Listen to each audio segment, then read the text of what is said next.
Good afternoon, a very good afternoon, everyone. We're so sorry that we started off slightly late, but we can't seem to get away from starting from Indian time. We will one day do it, I promise you. My name is Anju Anwar. I know some of you. And we always start off with a prayer, a Christian prayer and of course a Muslim prayer. Welcome to bringing people together, near neighbours.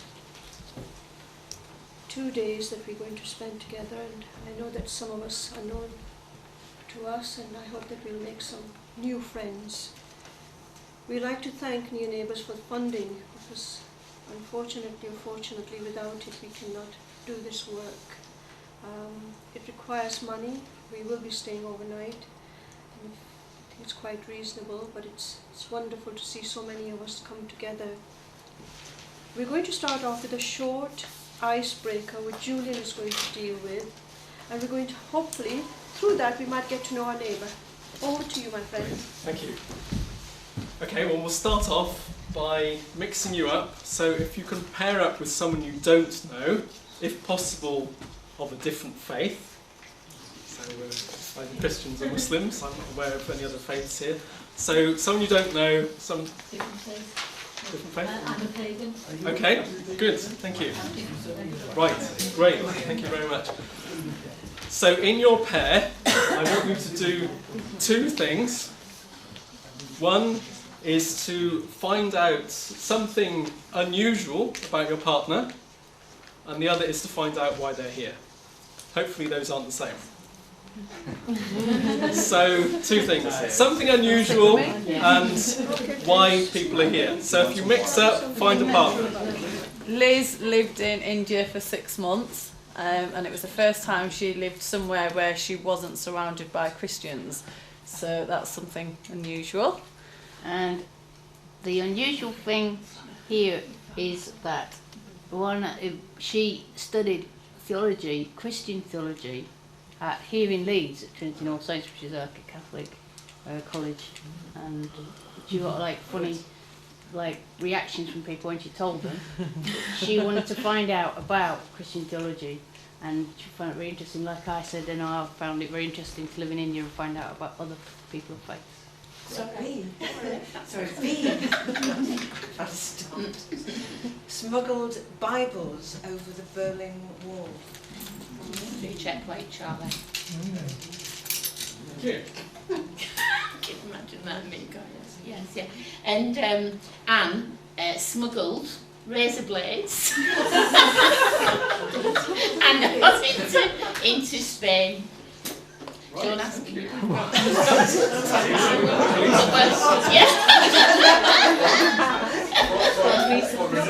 So that my partner's unusual thing was that he likes Methodist services more than Anglican. Really? That's great. I'm a Methodist. Thank you very much. The project for me involved British Waterways, and it was doing a local project in Bradford using the waterways, bringing children from the Christian school and the Muslim school together. So I want us all to reflect on what it means to be a leader. Who here thinks they're a leader? It's very interesting. This is one of our leadership events. We're focusing on leadership. I've done this at the last 3 or 4 events that we've had. Ask people if they're leaders, and not many hands go up. And I think that's a British thing. I think we're a bit modest. Who do we want our leaders to talk to? So, say you're in a church and there's a mosque next door, and there is no contact between the two. Now, anyone could fill that gap. Anyone could bridge the gap between the church and the mosque, but who's going to do it? It could be anyone, and it happens at different levels. It might be people in the congregation who begin to make the link. It might be the leader. There are 5 mosques in my parish. I've only got on with one of them. I've got anywhere in the relationship. Now, I really could have persevered a bit more, but I have tried with some of the others and had no response.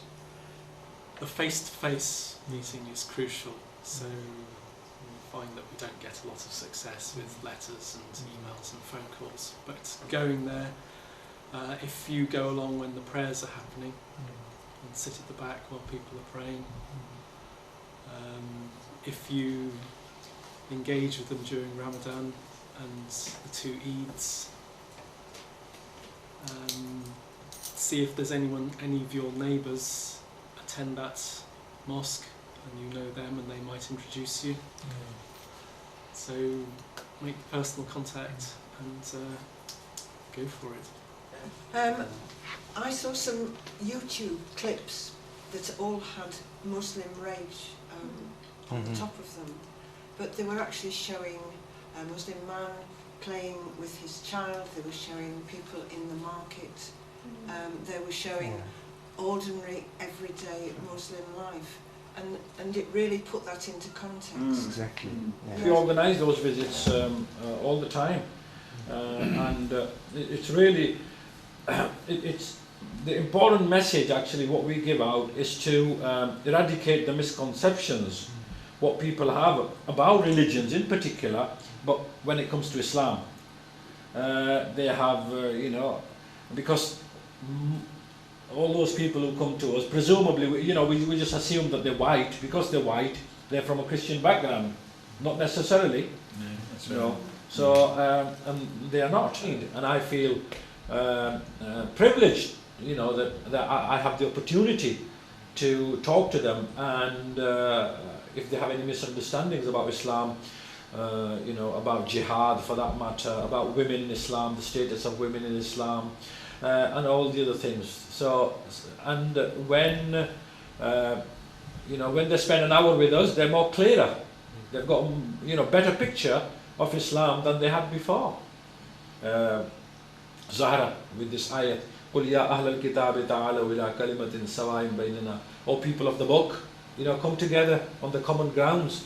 Let's sit together. We've got common things, and I was looking at something common good, so we can all work towards common good. Does your gender make a difference? Oh, God, just a yes. Yeah. Oh, good heavens! Yes. So gender, age. That's it. You're getting going. Do you know what faith she is and her prayers? Is that a definite? You know? Yes. Okay. What faith? Christian. What denomination? I don't know what denomination. It doesn't matter to me. No, but it doesn't matter to you. But are you telling me that all denominations of Christianity are the same? In my eyes, but not in their eyes. I see you getting into complex issues now, aren't you? So, but that's why I was asking. Would you? So, what denomination are you? Me? I'm a Methodist. You're a Methodist. Liz, what are you? Catholic. Would you say? I work for the Methodists. Have you sensed any of that sometimes, that Christian people are relating to you because they like you to be Christian? Or are they relating to you because they just want to be friends?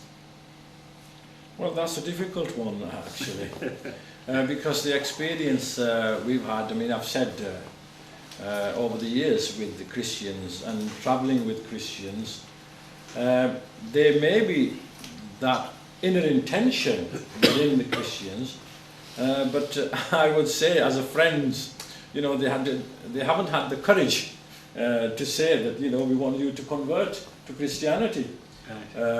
So I personally haven't had that experience. Greeting guys, and good evening, and assalamu alaikum wa rahmatullahi wa barakatuh. Council for Mosques of Bradford was established back in 1981, many years ago, as an umbrella organisation, and it was a collective platform for mosques and Muslim faith schools. All the Islamic schools of thought, and as you know, as Christianity, Islam does have various different denominations in the city and district. It is one of our key priorities. Over the years, we have been trying very hard to establish a closer relationship with the Christian leadership, and that's not to say that that was not inclusive of other faiths. We believe that the Muslims should not live and operate in isolation. We see faith communities as our natural allies. Someone said is يا أهل الكتاب تعالوا لكلمة سواء بيننا وبينكم, which is a verse in the Quran asking people of faith to come together for the good thing they believe in. So this is something that we can benefit until today and do.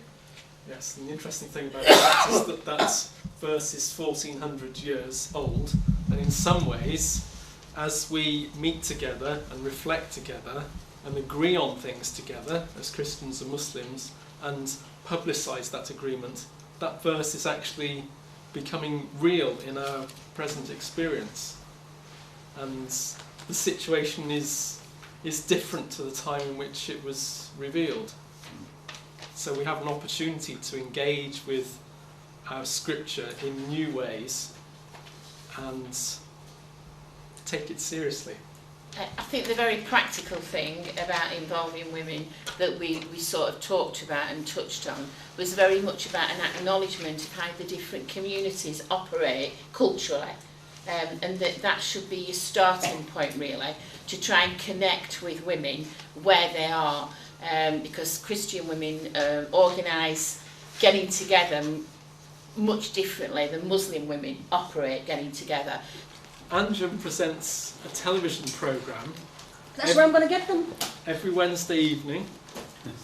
It's called Community Platform, and it's on Umar TV. And I think it would be really great to get some people from this event onto Anjum's programme. Any of you, imams, activists. Well, you don't ask, you tell them. You will be there. Okay, Simple. so Anjum may handpick some people to be on her programme. I was interested about you saying how many mosques you got involved. Could you tell me what proportion of those regularly come and are a part of your mosque meetings out of the 80? We had a meeting last Monday of the Masajid representative, which was called within 12 hours. We had 90 representatives. Because behind, with my conversations, there are people saying, look what terrible things they are talking about the Prophet Muhammad. The other one says, look how these people are reacting about somebody who's not, not even real anyway. So you get all these voices, and I said, what a shame you can't come to this weekend, I said to one of my colleagues, because you should be voicing your very strong views that are not in favor of Prophet Muhammad, but you should be here talking about this, because then you've got other Muslim friends actually engaging with this and you can talk about it. And I think the importance of just having platforms where you can talk about it is so important. And I was at the conference that the Muslim Christian Forum held in Northampton in March with women, and we would set a challenge there to not just stick within the comfort and the niceness of being Muslim and Christian women together, because whilst that's great, and that's the majority of my work in Bradford, I'm very passionate about that, but that is not enough if that lets off the hook men speaking on behalf of women and making decisions on behalf of women. And there's something about that challenge still needs to be there, and not everybody's going to be comfortable there or want to be there. I just don't want us to think that because there's lots of brilliant things happening, including in Bradford, which is great to be able to say, amongst Muslim and Christian women, that means it's okay for the majority of religious organisations to exclude women. Totally. Yeah. Well, how you relate to maybe other Muslim people then now, in particular? I've never really had a problem. Has that changed, or is it?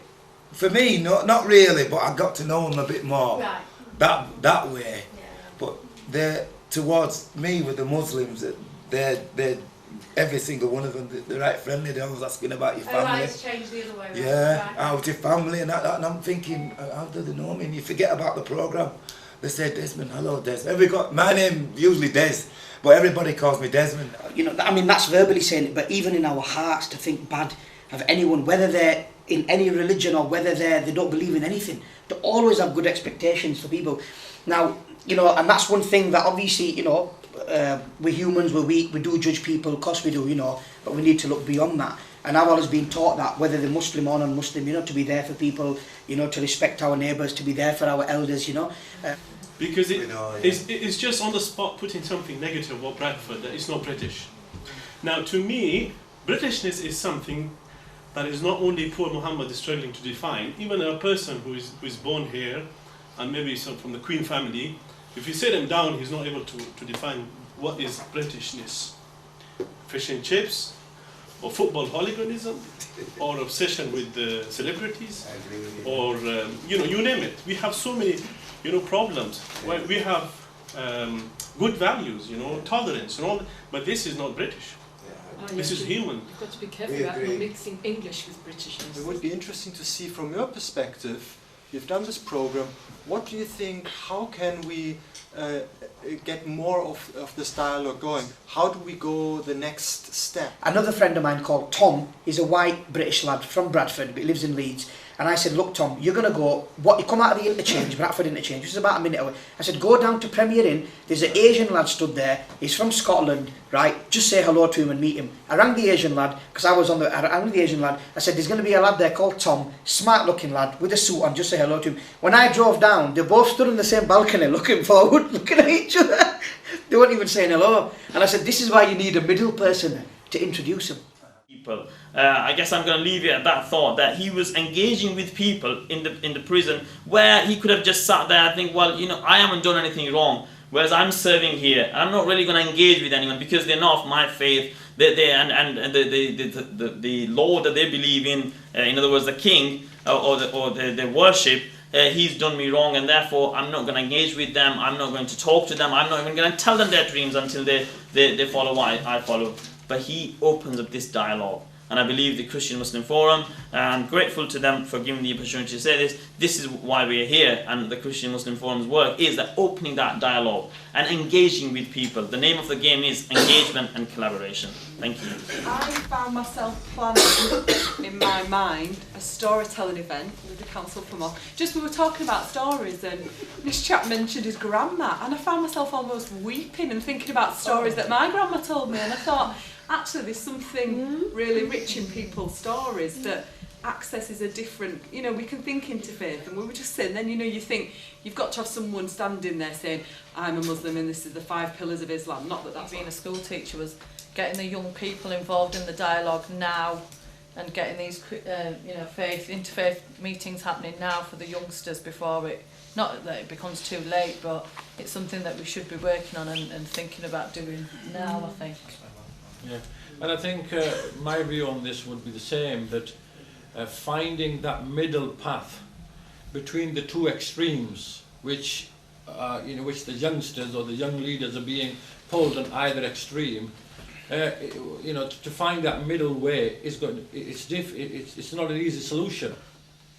Yes, what we've got here, and we haven't achieved it in other places, is having a good representation of Muslim leadership at organisational level, Council for Mosques, and a number of imams.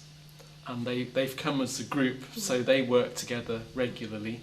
They're committed to interfaith in Bradford, and they're really engaging with this event and with the Christians here. Well, I'm from Burnley, and because I've been involved in quite a lot of community work, this was really appealing for me, because it meant another opportunity to sort of meet different people, look to see what else is going on in other parts of the country, and see if we could try and emulate that back in our community. So yeah, so I think it has met my expectations, and I've met some wonderful people, and I think the test now will be to try and keep and maintain links with those people, and maybe visit them in their community and share good practice and share the work that I'm doing in Burnley, as well as what the other people are doing elsewhere up and down. Apologies for not joining you sooner. My name is Ali, I'm from Preston, and in a nutshell, my workshop is going to look at community engagement. I have a slideshow ready. I could have showed you my learning outcomes as a selling tool. I'm going to look at community cohesion, community engagement, scriptural basis of community engagement, and how we can foster greater Christian-Muslim relations locally. and I promise mine's going to be controversial. I'm just interested, having been around for a long time in terms of working in Christian-Muslim relations, have we got the confidence to move out of our comfort zones and to ask critical questions of each other? Because I think, you know, my sense is until we can do that, we haven't arrived in Christian-Muslim relations and we'll have no integrity in terms of our larger Christian and Muslim communities. So do we feel we've begun to move out of our comfort zones? And if we had, you know, what would it look like? Because our workshop is going to be looking at gender. Our workshop is looking at women in engagement. And I should also say that I'm a Muslim feminist male heterosexual, so I don't know how that fits in with the stereotypes associated with Muslim men and gender. But my colleague here, Sadia, will also be talking about her experiences and engagement and gender. James ran a workshop yesterday. I wasn't here, but I'll be running it with him today. It's about the sacred free speech and dignity and about why we get offended. We were going to do a workshop about the Israel-Palestine conflict and how it affects faith relations in the UK. You'll see that's written in the programme. But there was so much demand for the workshop yesterday that we thought it would be worth repeating today. And Anglican priests. And we had a year-long process to develop some guidelines to improve relations and to chip away at mistrust in our mutual communities. And then this was launched with big fanfares in Bradford Civic in Town Hall in 2008, with lots of ulama there and clergy. And the question for me is, whatever happened to that? Ali said before, we've run several workshops together on controversial issues, a lot with Muslim-Jewish relations, just within Muslim communities, just within Jewish communities, Muslim-Jewish Christian communities. I think it's the first time we've worked within a Muslim-Christian framework. I've worked for many years in Palestine, Israel, peace and justice work, also locally on community development, more and more on socioeconomic issues and looking at within the financial crisis, how we respond to that, where we go from there. In the modern age is how can we adapt our dawah and our evangelism to be ensuring that we work towards coexistence and peaceful dialogue, rather than speaking at one another, but speaking with one another is the challenge. Hence also, how can we have coexistence whilst also faithful witness as well? I think one of our big challenges is that our lack of coexistence, truly, so that we haven't got the natural relationships and friendships that are forming, our natural neighbourliness, parents at school, whatever it is, where actually then you have, that's where some amazing conversations happen at our toddler group. Some conversations that you spend loads of money getting people together around the room to talk about wearing hijab happens with a few mums at a toddler group, but we don't have enough of that, and so therefore we don't get the conversations happening naturally through relationship. And what is it that we need to do different to be able to equally there isn't conversations on the in the wider community and particularly in the Christian community. What is it that's stopping these people coming to us? What is it that actually inhibits, frightens them off, discourages them, that they are not reaching out? Is there something that we are doing which is preventing people to coming to us? So sometimes they have a background, that's what I'm trying to say. We need to find out where this comes from. But also, Ali, you said sometimes people will say, but Ali, you're different. But, I mean, you've got a direct challenge there to those people, haven't you? Because your faith is very important to you. And, yeah, you may live out your faith differently, hopefully. But that's a real challenge to someone to go, but I am Muslim, and you have made a blanket statement, and therefore you have put me in that statement. Well, our workshop was looking at difficult issues. So, are we challenging each other enough? Are we asking the difficult questions?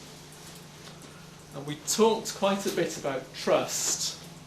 So, trust is critical for relationships. It's critical for intercultural, interfaith relationships. And how do we build that trust? How are we taking what happens here back to our churches and our masjids and our friends members of the congregation, and why is Interfaith not having more impact? So what do we need to do to get the message out there?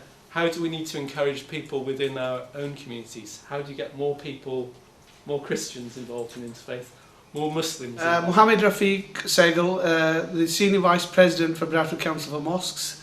I think this debates and this the Christian Muslim Forum has been very helpful in the sense that I think there's been a lot of more understanding that was created, and I think it's benefited all of us. There was a lot of things which we normally probably wouldn't have talked about, and I think we've been open, transparent, and both the faiths have got together, and I think it's been wonderful in the sense of learning about each other and being honest, transparent, and sort of discussing the issues which we probably haven't touched upon in the past. My name is Bea Foster, and I come from an organisation called Building Bridges in Burnley, an interfaith organisation. And what I've got out of this few days is more questions than answers, because I do feel that we are now at a plateau in Christian-Muslim forum relationships. It's the usual suspects, and we need to push the boundaries, because we need now not to concentrate on the similarities, but to have those difficult conversations. Madani Mosque do a lot of work, and they do a lot of work with homeless people as well. That's right. I mean, and we do that as well through Council Mosque. We normally sort of, on Christmas Day or Christmas Eve, we normally sort of feed the homeless at one of the churches on Otley Road. Well, our idea was more of a media. We felt that we need to get together and sort of have a media setup, which this is one of the courses that we actually through Council for Mosques did with the faith communities, and we got together and we wanted to present a regular slot into the local community radio station. We felt that this was another way of actually getting the group together and doing, because we feel that media is always portraying a lot of negative images and portrays sort of the image that the faith communities get. So therefore we felt that was an important field, and we need to go in to the media and set up a media group and to get a group going. In our group, it was suggested that it would be really good to get particularly young people to share their views and opinions via the media. So that could fit very well with what you've just suggested. So if we could find a way of encouraging young people to speak in public through the media. Yeah. During the lunchtime, I was actually reflecting on one thing I've said is, it is really important that we stimulate interfaith activity and get more things going, that anybody starts to do interfaith stuff, and very small projects, and Near Neighbours is very keen on doing. What I've learned over the 2 days, that it's about perception and trust. I think we need to perceive people as they are, and respect as well. Respect people for what they are, and have trust. To build trust, we need to have sincerity. And these are the 3 things what I've learned. So sincerity, trust, and right perception of people. How do you think we take this back to the church and the mosque, and how do we encourage the people who aren't taking risks yet? I think Near Neighbours would be a good idea, using that. Okay, good. Just highlighting common issues. So telling people about Near Neighbours. I still think it's about enabling people to encounter one another in a positive way. I was struck by what you said about sometimes making links from the church to the mosque. It's no good sending letters and emails. You need to kind of get round there and start a relationship. And I think we need to be go-betweens, kind of taking people with us. If we've established a relationship, try and adding people onto it.